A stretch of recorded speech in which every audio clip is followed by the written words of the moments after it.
Thank you, Mr. Speaker, sir, for giving me the opportunity to respond to the honourable member's question.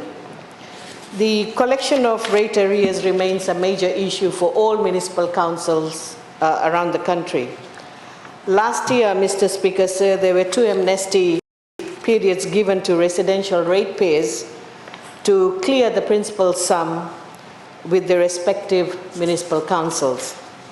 Mr. Speaker, sir, the total arrears at the end of December 2018 was $48.1 million.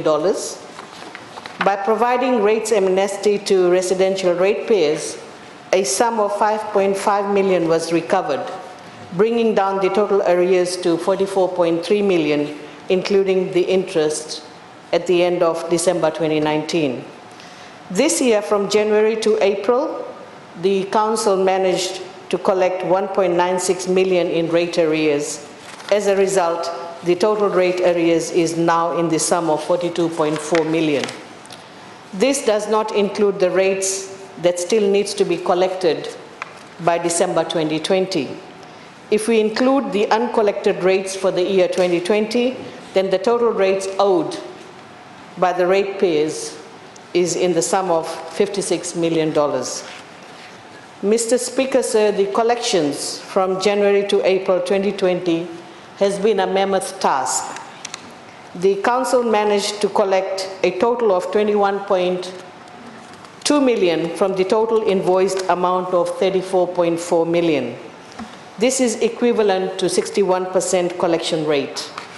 The current rates for 2020 that is yet to be collected is $13.1 million. Mr. Speaker, sir, this year Suva City Council rate collection is the highest amongst 13 municipal councils.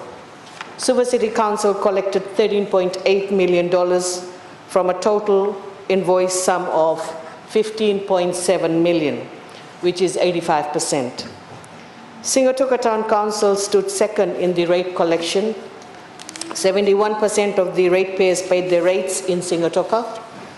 Tamavua Town Council's collection rate is 65%, followed by Bar Town Council, which is 64%. Unfortunately, Mr. Speaker, sir, Lambasa Town Council collection rate is the lowest. Only 24% of the ratepayers paid their rates for 2020. Nasinu Town Council collected 35% of the rate, which is $1.1 million from expected $3.1 million. Followed by Lautoka City Council, which stands at 36%. Lautoka City Council collected just $2.2 million from $6.2 million they're supposed to collect. That's my update on the rates that was collected by the councils and the rates that are owed by the ratepayers. Thank you, Mr. Speaker, sir.